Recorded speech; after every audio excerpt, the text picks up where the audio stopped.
We begin tonight with Leonard Hoops, who is the Executive Vice President of the San Francisco Convention and Visitors Bureau.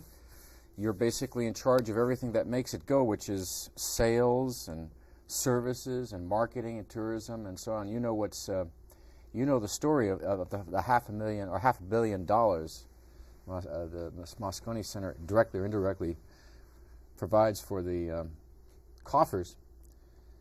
It's a little embarrassing that we read that it needs at least $5 million in repairs, and has for many years. How bad is it?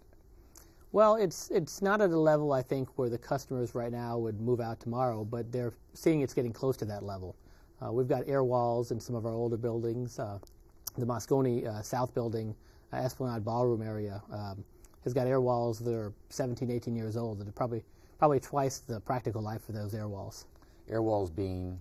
Air walls are the movable walls that separate, that you can have one big room or turn it into 3 or 4 or 5 smaller rooms. Mm-hmm. And so they're the things that disappear when they need a big room, and the things that are there when they need to break it up into smaller groups. The problem then is if you have a speaker in one room with a microphone and you have a speaker in another room, they can hear each other, and that doesn't solve the problem of their being concentrated on whatever it is that they're working on at that time. Well, two of the biggest concerns that our customers are bringing up right now are the air walls, and part of that's acoustics, and part of that is just how it looks.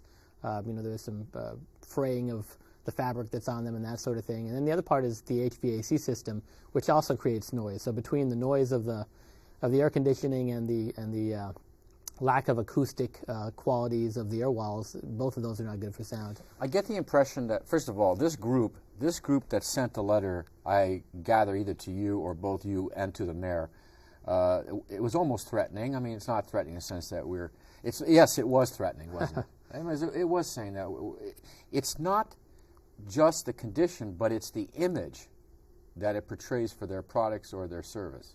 Yeah, it certainly raises our concerns. I didn't feel it as threatening as anything else, but I did feel it's gotten to the point where the customers are saying, you know what, we want to take action. This is something that needs to go directly to the mayor. The Convention and Visitors Bureau has known about it, but the city has obviously been challenged with their budget, and you know, so this has been one of those things where it hasn't been a top priority to get fixed. But $5 million versus $500 million that Moscone generates, from your professional point of view, when you look at the letter, you look at the people who signed it and the people who threatened not to come back, not cancel what they have, but not come back, how much money do you think is represented by that group that's claiming they may move on? Certainly several $100 million in total spending. A group like Oracle alone, which was one of the signers of that letter, represents about $65 million just for their convention. Oracle.